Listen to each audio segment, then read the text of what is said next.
বন্যার্ত মানুষের পাশে স্বপ্নরব শিল্পীগোষ্ঠী ও আরকান বিন ওসমান মডেল মাদ্রাসা চট্টগ্রামের বিভিন্ন বন্যা কবলিত এলাকার অসহায় ও ক্ষতিগ্রস্ত মানুষের পাশে মানবিক সহায়তা নিয়ে দাঁড়িয়েছে স্বপ্নরব শিল্পীগোষ্ঠী।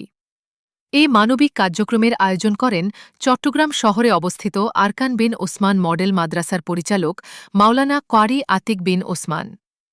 ত্রাণ বিতরণ ও মানবিক সহায়তা কার্যক্রমে উপস্থিত ছিলেন বিশ্বজয়ী হাফেজ তৈরির কারিগর মাওলানা আব্দুল কাইয়ুম মোল্লা, বিশিষ্ট কোয়ারি ইলিয়াস লাহুরি, দেশের বিভিন্ন এলাকার সম্মানিত আলেম উলামা এবং স্বপ্নরব শিল্পী গোষ্ঠীর কেন্দ্রীয় শিল্পীবৃন্দ।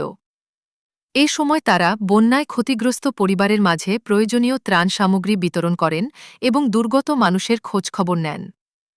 পাশাপাশি তারা সকলের কাছে বন্যাত্ম মানুষের জন্য দোয়া এবং সামর্থ্য অনুযায়ী সহযোগিতার আহ্বান জানান। আয়োজকরা বলেন, মানবতা সেবায় সবাইকে ঐক্যবদ্ধ হয়ে এগিয়ে আসতে হবে। দুর্যোগে অসহায় মানুষের পাশে দাঁড়ানো শুধু সামাজিক দায়িত্ব নয়, এটি একটি মানবিক ও ধর্মীয় কর্তব্যও। সবার আগে নিউজ পেথে চাটগাইয়া বার্তা পেজটি ফলো দিয়ে লাইক, কমেন্ট, শেয়ার করে পাশে থাকুন। ধন্যবাদ।